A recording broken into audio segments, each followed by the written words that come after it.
नमस्कार, आप देख रहे हैं हिंद लाइव। मैं हूं निहारिका सिंह। देश में नक्सलवाद के मुद्दे पर सियासत गर्मा गई है। लोकसभा में गृह मंत्री के बयान के बाद विपक्ष और अन्य नेताओं की प्रतिक्रियाएं सामने आ रही है। बिहार के वरिष्ठ नेता और सांसद पप्पू यादव ने इस मुद्दे पर बड़ा बयान दिया है, जिसने राजनीतिक बहस को और तेज कर दिया है। आखिर क्या कहा पप्पू यादव ने और क्यों इस बयान ने नया विवाद खड़ा कर दिया है, आइए जानते हैं पूरी खबर विस्तार से। नक्सलवाद के मुद्दे पर बात करते हुए पप्पू यादव ने सरकार की मंशा पर सवाल खड़े कर दिए हैं। उन्होंने सवालिया लहजे में, क्या नक्सलवाद खत्म करने का मतलब दलित और आदिवासी समाज को खत्म करना है?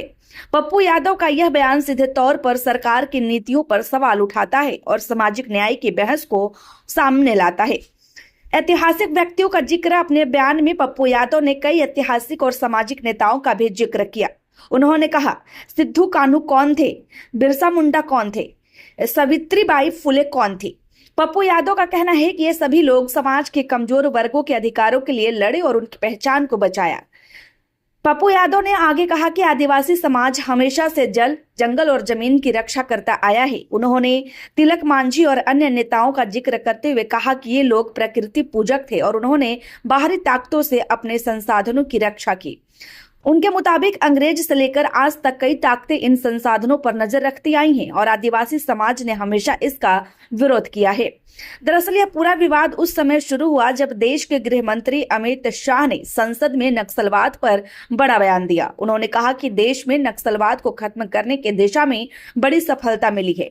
सरकार ने समस्या से निपटने के लिए कई सख्त कदम उठाए हैं। अमित शाह ने यह भी आरोप लगाया कि पहले की सरकारों ने इस मुद्दे पर गंभीरता से काम नहीं किया। खास तौर पर छत्तीसगढ़ में कांग्रेस सरकार पर उन्होंने निशाना साधा।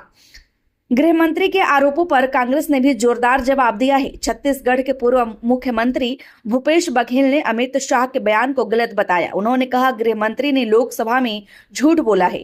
कांग्रेस सरकार ने नक्सलवाद के खिलाफ पूरा सहयोग दिया। भूपेश बघेल ने तो यहां तक कह दिया कि अमित शाह मंच, समय और जगह तय करे, वे खुली बहस के लिए तैयार हैं।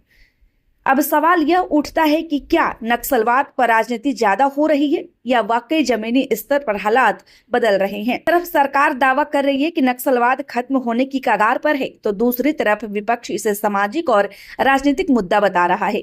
इस मुद्दे पर अब आम जनता भी अपनी अपनी राय रख रही है। कुछ लोग सरकार के सख्त कदमों का समर्थन कर रहे हैं, तो कुछ लोग इसे आदिवासी और दलित समाज के अधिकारों से जोड़कर देख रहे हैं।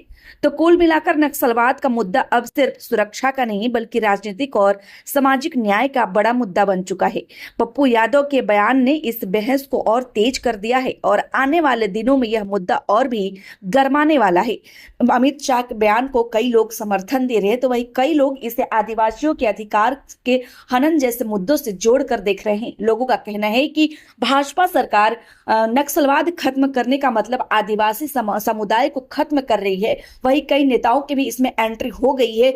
ये नहीं कह सकते हैं कि सिर्फ बिहार के नेताओं, पप्पू यादव जैसे नेताओं की एंट्री हुई है, बल्कि अन्य राज्यों के नेता भी अमित शाह के इस बयान का विरोध कर रहे हैं। आप देख सकते हैं कि आप खबर में देख सकते हैं कि कैसे छत्तीसगढ़ के पूर्व मुख्यमंत्री भी इस खबर में एंट्री कर चुके हैं और अमित शाह को खुली चेतावनी दे रहे हैं बहस करने के लिए। अब जिससे साफ संकेत मिलता है कि अमित शाह का यह बयान अब सिर्फ एक दिया हुआ बयान नहीं बल्कि राजनीतिक मुद्दा बन गया है। हर राज्य में इसको लेकर के सियासी गलियारे तेज हो गई है। वैसे आपकी क्या राय है, हमें कमेंट में जरूर बताएं। खबर अच्छी लगी हो तो लाइक करें, कृपया चैनल को सब्सक्राइब करना ना भूलें। फिलहाल के लिए बस इतना।